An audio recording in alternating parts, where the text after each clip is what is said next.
सांसों के तार में दिल में बसा लो, दिल में बसा लो, बुला लो साकार में, समा जाए हम रूहानी प्यार में। पधारो पधारो पधारो पधारो जी, पधारो पधारो पधारो पधारो जी। ओ मोरे शिव साजन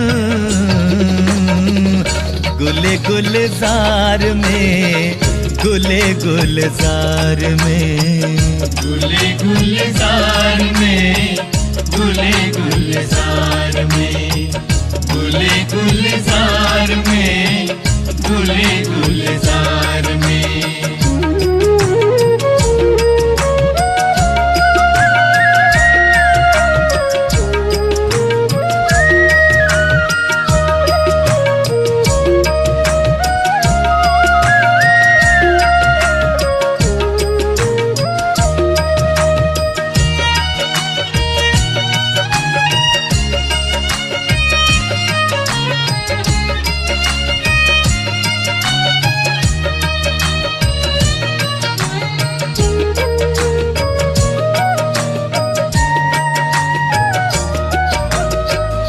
तिरसठ जन्मों से प्यासी नजरिया,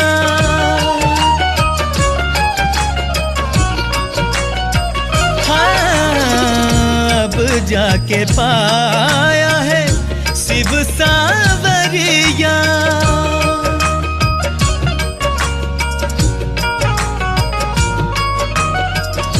63 जन्मों से प्यासी नजरिया, अब जाके पाया है शिव सावरिया। शिव सावरिया, शिव सावरिया, पल के बिछाई है राहों में, ले लो हमें भी अपनी बाहों में। पधारो पधारो पधारो पधारो जी, पधारो पधारो जी, मोरे शिव साजन गुले गुलजार में, गुले गुलजार में, हाँ गुले गुलजार में, गुले गुलजार में।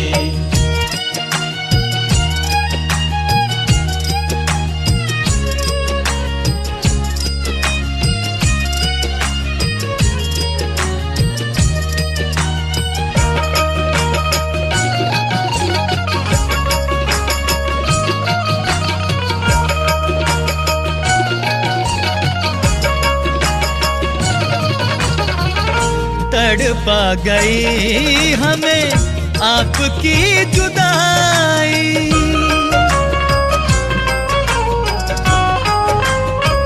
हाँ काशी करवटों में जाने भी गवाई।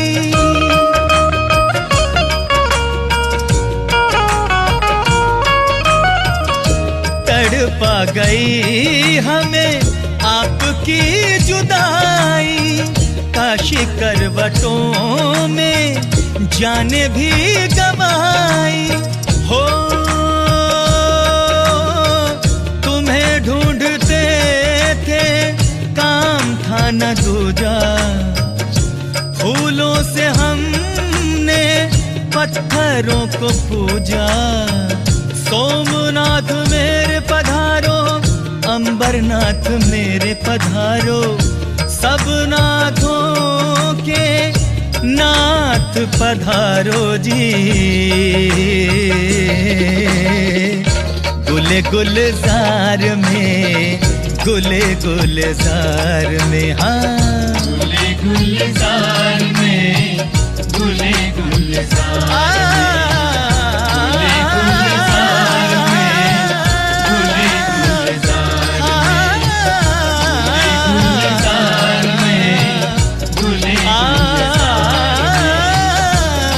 गुलजार में,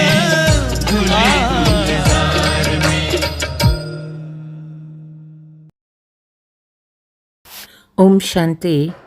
మురళీ డేట్ 31/1/2026. మధురమైన పిల్లలారా, మీరు సర్వశక్తివంతుడైన తండ్రి నుండి శక్తిని తీసుకునేందుకు ఇక్కడికి వచ్చారు. అంటే దీపంలో జ్ఞానమనే నెయ్యిని వేసేందుకు వచ్చారు. ప్రశ్న: శివుని ఊరేగింపుకు గాయనం ఎందుకుంది? జవాబు: ఎందుకంటే శివబాబా వాపస్ వెళ్ళేటప్పుడు ఆత్మలందరి గుంపు వాళ్ళ వెనకనే వస్తుంది. మూలవతనంలో కూడా ఆత్మల వృక్షం తయారవుతుంది. పవిత్రంగా అయ్యే మీరు తండ్రి జతలో వెళ్తారు. జతలో వెళ్ళే కారణంగానే ఊరేగింపుకు మహిమ ఉన్నది. ఓం శాంతి. మనమంతా సోదరులమని, వారు మనందరి తండ్రి అన్న పాయింట్స్ పిల్లలు మొట్టమొదట అర్థం చేసుకోవాలి. వారు సర్వశక్తివంతుడు అంటారు. మీలో సర్వశక్తులు ఉండేవి. విశ్వంపై రాజ్యపాలన చేసేవాళ్ళు.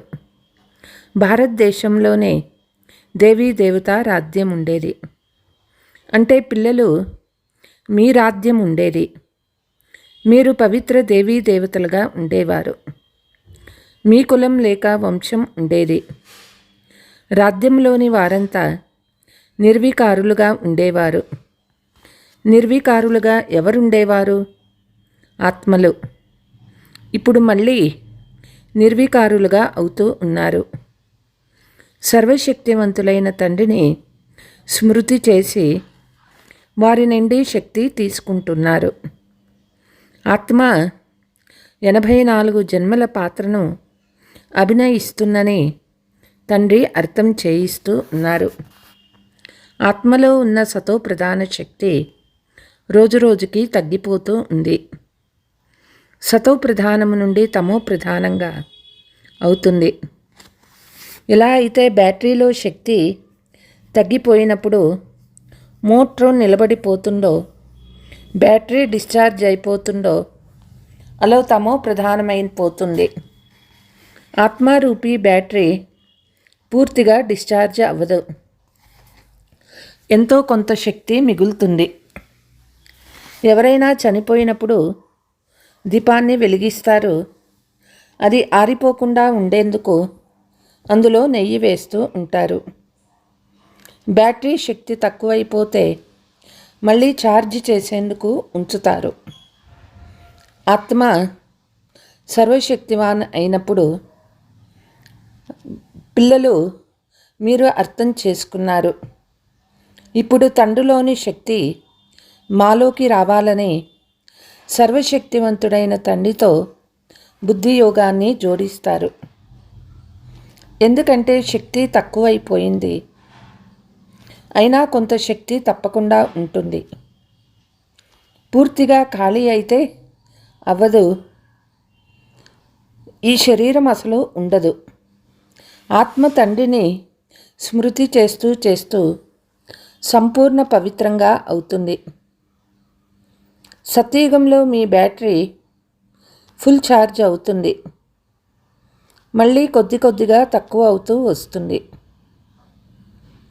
త్రేతాయుగం వరకు మీటర్ తగ్గిపోతుంది. దీనినే కళ అని అంటారు. మళ్ళీ సతో ప్రధానంగా ఉండే ఆత్మ సతోగా అయిందని అంటారు. శక్తి తక్కువ అవుతూ వస్తుంది. మనం మనుషుల నుండి సత్యయుగంలోని దేవతలుగా అవుతామని మీరు భావిస్తారు. ఇప్పుడు తండ్రి చెప్తూ ఉన్నారు, నన్ను స్మృతి చేశారంటే మీరు తమో ప్రధానం నుండి సతో ప్రధానంగా అవుతారు. ఇప్పుడు మీరు తమో ప్రధానమైపోయారు కాబట్టి శక్తి లేకుండా పోయింది. మళ్ళీ తండ్రి స్మృతి చేసినట్లయితే శక్తి పూర్తిగా వచ్చేస్తుంది. ఎందుకంటే దేహ సహితము దేహ సర్వ సంబంధాలని సమాప్తం అవ్వవలసిందే అని, మళ్ళీ మీకు బేహద్దు రాజ్యము లభిస్తుందని మీకు తెలుసు. తండ్రి అనంతమైన వారు, వారసత్వం కూడా అనంతమైనదే ఇస్తారు. ఇప్పుడు మీరు పతితులుగా ఉన్నారు. మీ శక్తి కూడా పూర్తిగా తగ్గిపోతూ వచ్చింది. ఓ పిల్లలారా, మీరు నన్ను స్మృతి చేయండి. నేను సర్వశక్తివంతుడను. నా ద్వారా ఆల్మైటీ రాజ్యం లభిస్తుంది. సత్యయుగంలోని దేవీ దేవతలు పూర్తి విశ్వానికి యజమానులుగా ఉండేవారు. పవిత్రులు దైవీ గుణాలు కలవారిగా ఉండేవారు. ఇప్పుడు ఆ దైవీ గుణాలు లేవు. అందరి బ్యాటరీ పూర్తిగా డిశ్చార్జ్ అవుతూ ఉంది. మళ్ళీ ఇప్పుడు బ్యాటరీ ఛార్జ్ అవుతుంది. పరంపిత పరమాత్మతో యోగం జోడించకుంటే బ్యాటరీ ఛార్జ్ అవ్వదు. ఆ తండ్రే సదా పవిత్రులు. ఇక్కడ అందరూ అపవిత్రులే. ఎప్పుడు పవిత్రంగా ఉన్నారో అప్పుడు బ్యాటరీ ఛార్జ్ అయ్యి ఉంటుంది. కనుక ఇప్పుడు తండ్రి అర్థం చేయిస్తూ ఉన్నారు. నన్నొక్కరినే స్మృతి చేయండి. అత్యంత ఉన్నతమైన వారు భగవంతుడు. మిగిలిన వారంతా వారి రచన. రచన ద్వారా రచనకు వారసత్వం ఎప్పుడూ లభించదు. క్రియేటర్ అయితే ఒకరే. వారు అనంతమైన తండ్రి. మిగిలిన వారంతా హద్దులోని వారు. అనంతమైన తండ్రిని స్మృతి చేసినందున అనంతమైన వారసత్వం లభిస్తుంది. కనుక తండ్రి మన కొరకు స్వర్గస్థాపన చేస్తూ ఉన్నారని పిల్లలు ఆంతరికంగా అర్థం చేసుకోవాలి. డ్రామా ప్లాన్ అనుసారం స్వర్గస్థాపన అవుతూ ఉన్నది. సత్యయుగం రానున్నదని మీకు తెలుసు. సత్యయుగంలో సదా సుఖమే ఉంటుంది. అది ఎలా లభిస్తుంది? తండ్రి కూర్చొని అర్థం చేయిస్తూ ఉన్నారు. నన్నొక్కరినే స్మృతి చేయండి. నేను సదా పవిత్రుడను. నేను ఎప్పుడూ మనుష్య తనువులో జన్మించను. దేవతల తనువు కానీ మనుష్య తనువు కానీ తీసుకోను. అంటే నేను జనన మరణ రహితుడను. కేవలం పిల్లలు మీకు స్వర్గ సామ్రాజ్యాన్ని ఇచ్చేందుకు ఇతడు ఎప్పుడైతే 60 సంవత్సరాల వానప్రస్థ స్థితిలో ఉంటాడో అప్పుడు ఇతని తనువులో ప్రవేశిస్తాను. ఇతడు పూర్తి సతో ప్రధానం నుండి తమో ప్రధానంగా అయ్యాడు. నెంబర్ 1 ఉన్నతాతి ఉన్నతమైన వారు భగవంతుడు. తర్వాత సూక్ష్మవతన్వాసులైన బ్రహ్మ విష్ణు శంకర్లు వీరి సాక్షాత్కారం జరుగుతుంది. సూక్ష్మవతనం మధ్యలోనిది కదా. అక్కడ శరీరాలు ఉండవు. సూక్ష్మ శరీరం కేవలం దివ్య దృష్టి ద్వారా దర్శింపబడుతుంది. మనుష్య సృష్టి అయితే ఇక్కడే ఉంది. పోతే వారైతే సాక్షాత్కారం కొరకు ఉన్న ఫరిస్తాలు. పిల్లలు మీరు కూడా చివర్లో ఎప్పుడైతే పూర్తి పవిత్రంగా అవుతారో అప్పుడు మీ సాక్షాత్కారం కూడా జరుగుతుంది. అలాంటి ఫరిస్తాలుగా అయ్యి మళ్ళీ సత్యయుగంలో ఇక్కడికే వచ్చి స్వర్గాధిపతులుగా అవుతారు. ఈ బ్రహ్మ విష్ణువునేమి స్మృతి చెయ్యడు. ఇతడు కూడా శివబాబాను స్మృతి చేసి ఇలా విష్ణువుగా అవుతారు. కనుక ఇది అర్థం చేసుకోవాలి కదా. ఇతడు రాజ్యాన్ని ఎలా పొందాడు? యుద్ధము మొదలైనవేవీ జరగవు. దేవతలు హింస ఎలా చేస్తారు? ఎవరు అంగీకరించకపోయినా పిల్లలు మీరు తండ్రిని స్మృతి చేసి రాజ్యాన్ని తీసుకుంటారు. గీతలో కూడా ఓ పిల్లలారా, దేహ సహితము దేహ సర్వ ధర్మాలను వదిలి నన్నొక్కరిని స్మృతి చేయండని ఉంది. మమకారాన్ని ఉంచుకునేందుకు వారికి దేహమే లేదు. నేను కొద్ది సమయం వరకు ఇతని శరీరాన్ని లోనుగా తీసుకుంటున్నానని చెప్తారు. లేకుంటే నేను జ్ఞానాన్ని ఎలా ఇవ్వగలను? నేను బీజరూపమును కదా. ఈ పూర్తి వృక్ష జ్ఞానమంతా నా వద్దే ఉంది. సృష్టి ఆయుష్ ఎంతో ఎవరికీ తెలియదు. స్థాపన, పాలన, వినాశం ఎలా జరుగుతాయో ఎవరికీ తెలియదు. మనుషులకు తెలిసి ఉండాలి. మనుషులే చదువుతారు, జంతువులు చదవు కదా. వారు హద్దులోని చదువు చదువుకుంటారు. తండ్రి మీకు అనంతమైన చదువును చదివిస్తారు. దీని ద్వారా మిమ్మల్ని అనంతమైన యజమానులుగా చేస్తారు. కాబట్టి ఏ మనుషుల్ని కానీ లేక దేహదారిని కానీ భగవంతుడు అని అనరని అర్థం చేయించాలి. బ్రహ్మ, విష్ణు, శంకర్లకు కూడా సూక్ష్మదేహం ఉంది కదా. వీరి పేర్లు వేరు. వీరిని భగవంతుడు అని అనరు. ఈ శరీరము ఈ దాదాగారి ఆత్మకు సింహాసనము, అకాల సింహాసనం కదా. ఇప్పుడు ఇది అకాలమూర్తి తండ్రి సింహాసనము. అమృత్సర్లో కూడా అకాల సింహాసనం ఉంది కదా. గొప్ప గొప్పవారు అక్కడికి వెళ్ళి అకాల సింహాసనంపై కూర్చుంటారు. తండ్రి చెప్తారు, ఇవన్నీ అకాల ఆత్మల సింహాసనాలు. ఆత్మ అకాల్ అంటే మృత్యు కబళించలేదు. పోతే సింహాసనం అయితే మారుతూ ఉంటుంది. అకాలమూర్తి అయిన ఆత్మ ఈ సింహాసనంపై కూర్చుంటుంది. మొదట సింహాసనం చిన్నగా ఉంటుంది, తర్వాత పెద్దదవుతుంది. ఆత్మ ఒక శరీరాన్ని వదిలి మరొకటి తీసుకుంటుంది. అందులో మంచి లేదా చెడు సంస్కారాలు ఉంటాయి. అందుకే కదా ఇది కర్మల ఫలమని అంటారు. ఆత్మ ఎప్పుడూ వినాశం అవ్వదు. ఆత్మల తండ్రి ఒక్కరే. ఇది అర్థం చేసుకోవాలి కదా. బాబా ఏ శాస్త్రాల మాటనైనా వినిపిస్తారా? శాస్త్రాలు మొదలైనవి చదవడం వల్ల వాపస్ ఎవ్వరూ వెళ్ళలేరు.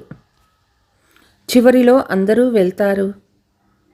ఉదాహరణకి మిడతల లేక తేనెటీగల గుంపు వెళ్తుంది కదా. రాణి ఉంటుంది, దాని వెనకే తేనెటీగలన్నీ వెళ్తాయి. తండ్రి వెళ్ళినప్పుడు కూడా వారి వెనకే ఆత్మలన్నీ వెళ్తాయి. అక్కడ మూలవతనంలో ఆత్మలందరూ వృక్షం ఉంటుంది. ఇక్కడ మనుషుల గుంపు ఉంది. ఈ గుంపు కూడా ఒకరోజు వెళ్ళిపోవాలి. తండ్రి వచ్చి ఆత్మలందరినీ తీసుకువెళ్తారు. శివుని వివాహ ఊరేగింపు అని చెప్పబడుతుంది. పిల్లల్ని అనండి లేక ప్రేయసి అనని అనండి. తండ్రి వచ్చి పిల్లలను చదివించి స్మృతి యాత్రను నేర్పిస్తారు. పవిత్రం అవ్వకుండా ఆత్మ వెళ్ళలేదు. పవిత్రమైనప్పుడు మొట్టమొదట శాంతిధామానికి వెళ్తుంది. అక్కడికి వెళ్ళి ఆత్మలన్నీ నివసిస్తాయి. అక్కడ నుండి మళ్ళీ నెమ్మది నెమ్మదిగా వస్తూ ఉంటాయి. వృద్ధి చెందుతూ ఉంటారు. తండ్రి వెనుక మొట్టమొదట మీరే వెళ్తారు. పిల్లలు మీకు బాబాతో యోగం ఉంటుంది, లేక ప్రేయసీలైన మీ యోగము ప్రియతమునితో ఉంటుంది. రాజధాని తయారవ్వాలి కదా. అందరూ ఒక్కసారిగా రారు. అక్కడ ఆత్మల ప్రపంచం ఉంటుంది. అక్కడ నుండి మళ్ళీ నెంబర్ వారుగా వస్తారు. వృక్షము నెమ్మది నెమ్మదిగా వృద్ధి చెందుతుంది. మొట్టమొదట ఆది సనాతన దేవీ దేవతా ధర్మం ఉంటుంది. దానిని ఇప్పుడు బాబా స్థాపన చేస్తారు. మొట్టమొదట మనల్ని బ్రాహ్మణులుగా చేస్తారు. ప్రజాపిత బ్రహ్మ ఉన్నారు కదా. ప్రజలు సోదరి సోదరులుగా అవుతారు. బ్రహ్మ కుమార్ కుమారీలు అనేక మంది ఉన్నారు. తప్పకుండా నిశ్చయ బుద్ధి కలిగి ఉన్నందునే ఇంతమంది అయ్యారు. బ్రాహ్మణులు ఎంతమంది ఉంటారు? కచ్చాగా ఉన్నారా, పక్కాగా ఉన్నారా? కొందరు 99 మార్కులు తీసుకుంటారు, కొందరు 10 మార్కులే తీసుకుంటారు. అంటే కచ్చాగా ఉన్నారనే కదా. మీలో కూడా ఎవరు పక్కాగా ఉంటారో వారు తప్పకుండా మొదట వస్తారు. కచ్చాగా ఉన్నవారు చివర్లో వస్తారు. ఈ పాత్రధారుల ప్రపంచం తిరుగుతూ ఉంటుంది. సత్యత్రేతాయుగము ఇది పురుషోత్తమ సంగమ యుగము. ఇది ఇప్పుడే తండ్రి అర్థం చేయించారు. కల్పం ఆయుష్ లక్షల సంవత్సరాలని మొదట మనం కూడా ఉల్టాగానే భావిస్తూ వచ్చాము. ఇప్పుడు ఇది పూర్తి 5000 సంవత్సరాల చక్రమని తండ్రి అర్థం చేయించారు. అర్ధకల్పము రామరాజ్యము, అర్ధకల్పము రావణరాజ్యం ఉంటుంది. లక్షల సంవత్సరాలు కల్పం ఉన్నట్లయితే అర్థం కూడా అవ్వలేదు. ఇది తయారైన సుఖదుఖాల ప్రపంచము. ఈ అనంతమైన జ్ఞానము తండ్రి మనకి ఇస్తూ ఉన్నారు. శివబాబాకు దేహనామము ఉండదు. ఈ శరీరమైతే దాదాది. బాబా ఎక్కడ ఉన్నారు? కొద్ది సమయానికి దేహాన్ని లోనుగా తీసుకుంటారు. నోరు అవసరం కదా అని బాబా అంటారు.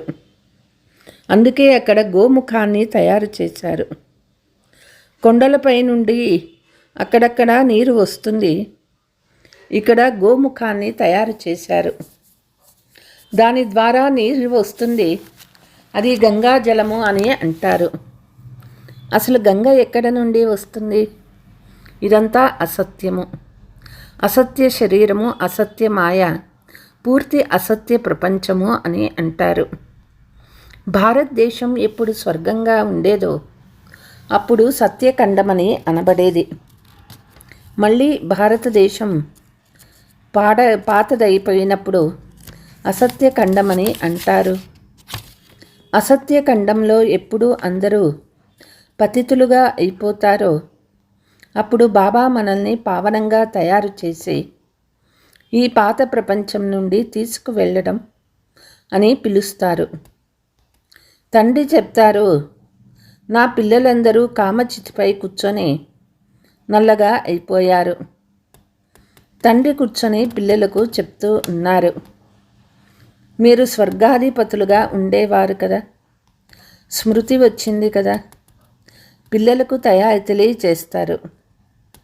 పూర్తి ప్రపంచానికి అర్థం చేయించరు, మీకే తెలియచేస్తారు కనుక మా తండ్రి ఎవరు అన్నది మీకు తెలుస్తుంది. अच्छा मीठे मीठे सिकीलते बच्चों प्रति मात पिता बाप दादा का याद प्यार और गुड मॉर्निंग.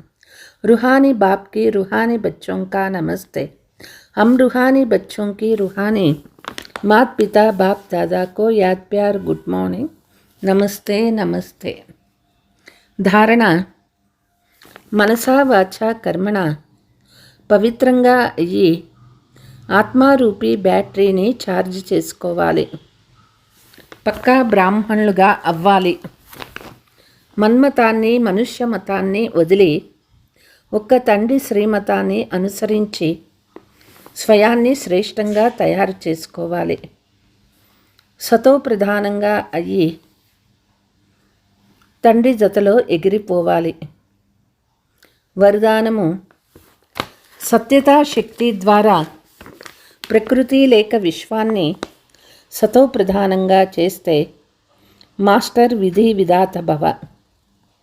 ఎప్పుడైతే పిల్లలైన మీరు సత్యతా శక్తిని ధారణ చేసి మాస్టర్ విధి విధాతలుగా అవుతారో ప్రకృతి సతో ప్రధానంగా అయిపోతుంది.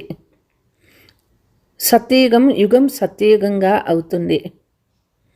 సర్వ ఆత్మలు సద్గతి యొక్క అదృష్టాన్ని తయారు చేసుకుంటాయి. మీ సత్యత పారస్సు సమానమైనది. ఎలాగైతే పారసం ఇనుముని బంగారంగా చేసేస్తుందో సత్యతా శక్తి ఆత్మను, ప్రకృతిని, సమయాన్ని, సర్వ సామాగ్రిని, సర్వ సంబంధాలను, సంస్కారాలను ఆహార వ్యవహారాలను సతోప్రధానంగా చేసేస్తుంది. స్లోగన్: ఎవరినైతే ప్రకృతి మరి యొక్క ఆందోళన కూడా ఆకర్షించదో వారే యోగి ఆత్మలు. అవ్యక్త సూచన: స్వదర్శన చక్రధారుల నుండి చక్రవర్తులుగా అయినట్లయితే దేహస్మృతి యొక్క వ్యర్థ సంకల్పాల చక్రం నుండి, లౌకిక అలౌకిక సంబంధాల చక్రాల నుండి, అనేక జన్మల స్వభావ సంస్కారాల చక్రం నుండి, ప్రకృతి యొక్క ఆకర్షణ చక్రం నుండి ముక్తవుతారు. అప్పుడు ఇతర ఆత్మల్ని కూడా తండ్రి నుండి ప్రాప్తించిన శక్తుల ద్వారా అనేక చక్రాల నుండి సహజంగా విడిపించి జీవన్ముక్తులుగా చేయగలరు. అచ్చా. ఓం శాంతి.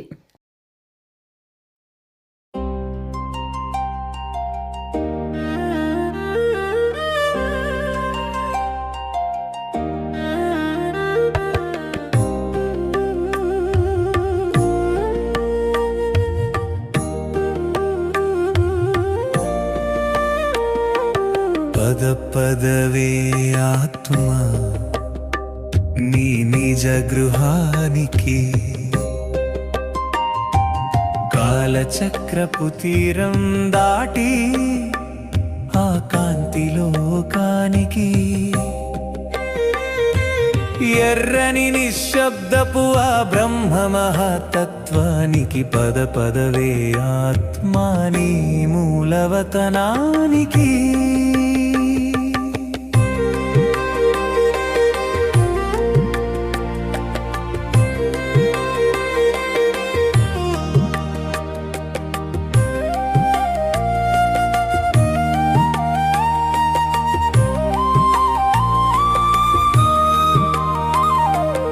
ఎనభై 84 జన్మల సుదీర్ఘయాత్రలో అలసి సొలసిన ఓ బాటసారివి నీవు.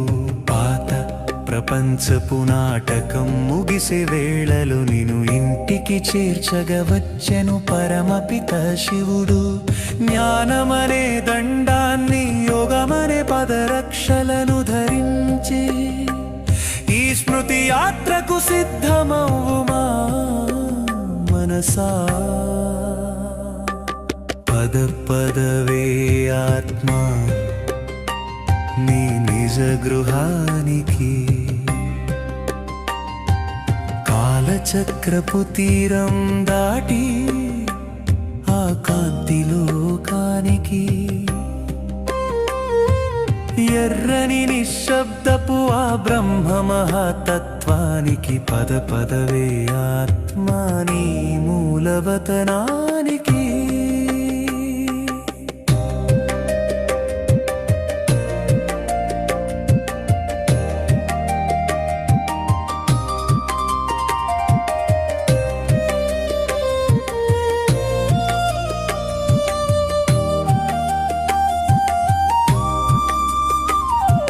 సంకల్పమనే వేగంతో సూక్ష్మవతనాన్ని దాటి భరిష్ట స్వరూపపు అనుభూతిని పొందే,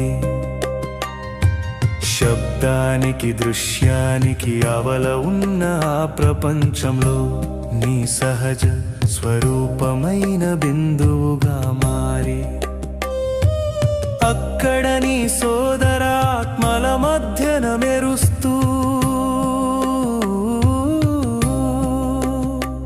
పరమాత్మ ప్రేమ కిరణాలలో స్నానమాడుమా.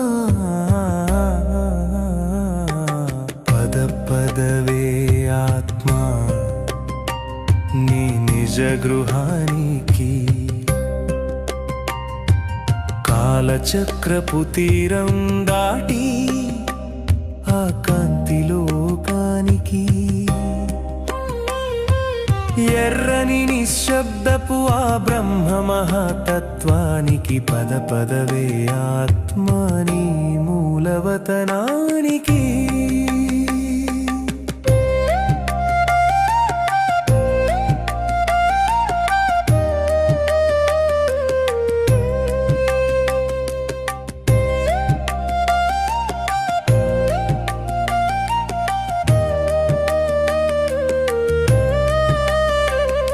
కోట్లాది కోరికలు లేని లోకం, సంకల్పాలకు అందని శాంతి, అది ప్రేమకే ప్రతిరూపం, శక్తికే ఆది మూలం. ఆ పరమజ్యోతి సాన్నిధ్యంలోని బ్యాటరీని నింపుకొని విశ్వ పరివర్తనకై తిరిగి రావలెను దిగి, సత్యయుగ స్థాపనకై నిమిత్తంగా మారి,